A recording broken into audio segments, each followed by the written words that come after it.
ನಮಸ್ತೆ ಸ್ನೇಹಿತರೆ, ಆರೋಗ್ಯದ ಅಡುಗೆಗೆ ನಿಮ್ಮೆಲ್ಲರಿಗೂ ಸ್ವಾಗತ. ಇವತ್ತು ಹೆಸರುಕಾಳು ಮತ್ತು ಗೆಡ್ಡೆಕೋಸನ್ನು ಬಳಸಿ ಒಂದು ಹಸಿರು ಸಾರನ್ನು ಮಾಡೋಣ ಆರೋಗ್ಯಕರವಾಗಿ. ಬನ್ನಿ ಅದನ್ನು ಹೇಗೆ ಮಾಡೋದು ಅಂತ ನೋಡೋಣ. ಅದನ್ನು ಮಾಡೋದಕ್ಕೆ ನಾನು 1/4 kg ಗೆಡ್ಡೆಕೋಸನ್ನ ತೊಗೊಂಡಿದ್ದೀನಿ. ಅಂದರೆ 3 ಗೆಡ್ಡೆಕೋಸು ಬಂದಿದೆ. ಗೆಡ್ಡೆಕೋಸಿನ ಮೇಲಿನ ಸಿಪ್ಪೆನ ತೆಕ್ಕೋಬೇಕು. ಆನಂತರ ನೋಡಿ ಮಧ್ಯದಲ್ಲಿ ಈ ಥರ ಭಾಗ ಮಾಡಿ, ಆನಂತರ ಇನ್ನೊಂದು ಸಾರಿ ಈ ಕಡೆ ಮಧ್ಯದಲ್ಲಿ ಮಾಡಿದ್ರೆ ಈ ಥರ ಸಣ್ಣ ಸಣ್ಣ ಪೀಸ್ಗಳಾಗಿ ಕಟ್ ಮಾಡ್ಕೋಬೇಕು. ಹೀಗೆ ಎಲ್ಲವನ್ನು ಕಟ್ ಮಾಡ್ಕೋಬೇಕು. ಇಷ್ಟಿಷ್ಟು ದಪ್ಪ, ಇಷ್ಟು ತೆಳ್ಳಗಿರಬೇಕು. ಇದು ತುಂಬ ದಪ್ಪನೂ ಹಾಕೋಬಾರ್ದು ಸಾರಿಗೆ. ಇದೇ ಥರ 3 ಗೆಡ್ಡೆಕೋಸನ್ನು ಕಟ್ ಮಾಡ್ಕೋತಾ ಇದ್ದೀನಿ.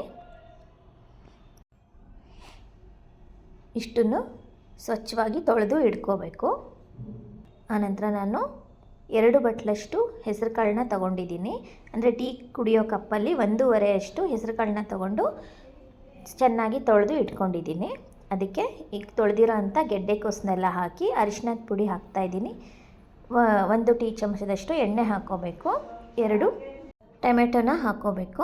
ಫಾರ್ಮ್ ಟೊಮೆಟೊನ ಹಾಕ್ಕೊಂಡಿದ್ದೀನಿ. ನಾಟಿ ಟೊಮೆಟೊ ಇದ್ದರೆ ಅದನ್ನೇ ಹಾಕ್ಕೊಳ್ಳಿ. ಇದನ್ನು 4 ವಿಷಲ್ ಕೂಗಿಸ್ಕೊತಾ ಇದ್ದೀನಿ. ಆನಂತರ 1 ಸಣ್ಣ ನಿಂಬು ಗಾತ್ರದಷ್ಟು ಹುಣಸೆ ಹಣ್ಣನ್ನು ನೆನೆ ಇಡ್ತಾ ಇದ್ದೀನಿ. ಅನಂತರ ಮಿಕ್ಸಿ ಜಾರ್ಗೆ 1 ಹಿಡಿಯಷ್ಟು ಹಸಿ ಕೊಬ್ಬರಿ, ಅನಂತರ 1 ಈರುಳ್ಳಿನ ಹಾಕೋತಾ ಇದ್ದೀನಿ.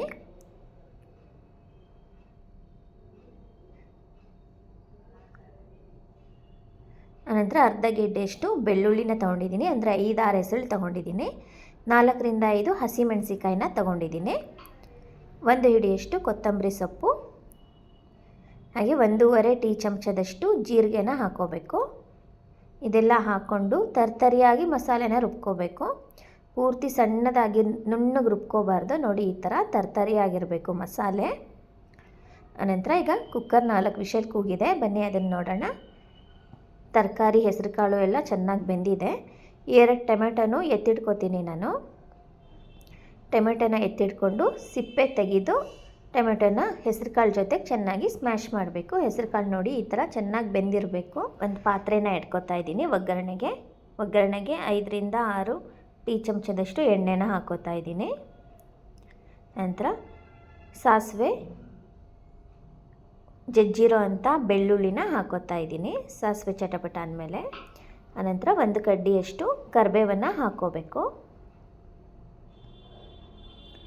ಕರಿಬೇವು ಕೂಡ ಚೆನ್ನಾಗಿ ಫ್ರೈ ಆಗಬೇಕು. ಅನಂತರ ನಾವು ರುಬ್ಬಿಟ್ಟಂಥ ಪೂರ್ತಿ ಮಸಾಲೆನ ಹಾಕ್ಕೋಬೇಕು. ಯಾವ ಮಸಾಲೆ ಪದಾರ್ಥನೂ ನಾವು ಹುರಿದಿಲ್ಲ, ಹಾಗಾಗಿ ಎಣ್ಣೆಯಲ್ಲಿ ಈ ಮಸಾಲೆನ ಚೆನ್ನಾಗಿ ಹುರಿಬೇಕು. ಹಸಿ ವಾಸನೆ ಹೋಗೋವರೆಗೂ ಚೆನ್ನಾಗಿ ಹುರ್ಕೋಬೇಕು ಇದನ್ನು ಸಣ್ಣ ಊರಿನಲ್ಲಿ. ಅನಂತರ 1 ನಿಂಬು ಗಾತ್ರದಷ್ಟು ಹುಣಸೆ ಹಣ್ಣನ್ನು ನೆನೆಸಿಟ್ಟಿದ್ವಲ್ಲ, ಅಷ್ಟು ನೀರನ್ನು ಹಿಂಡ್ಕೊಂಡು ಹಾಕ್ಕೋಬೇಕು ಒಗ್ಗರಣೆಲೇ. 1 ಚಿಕ್ಕ ಪೀಸಷ್ಟು ಬೆಲ್ಲನ ಹಾಕ್ಕೋಬೇಕು.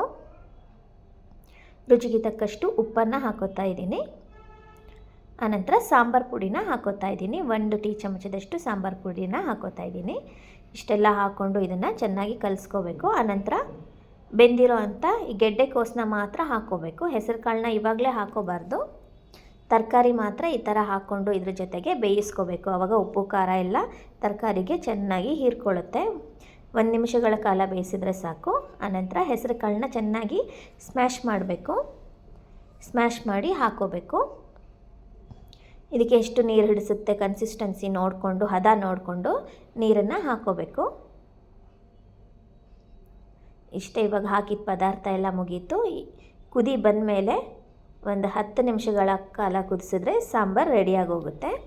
ಈ ಥರ ಸೌಟ್ ಅಡ್ಡ ಇಟ್ಟು ಮುಚ್ಚಳ ಮುಚ್ಚಿ ನೋಡಿ ಕುದೀತಾ ಇದೆ. ಇವಾಗ ಹೆಸರು ಕಾಳಿನ ಗೆಡ್ಡೆಕೋಸಿನ ಸಾರು ರೆಡಿಯಾಗಿದೆ.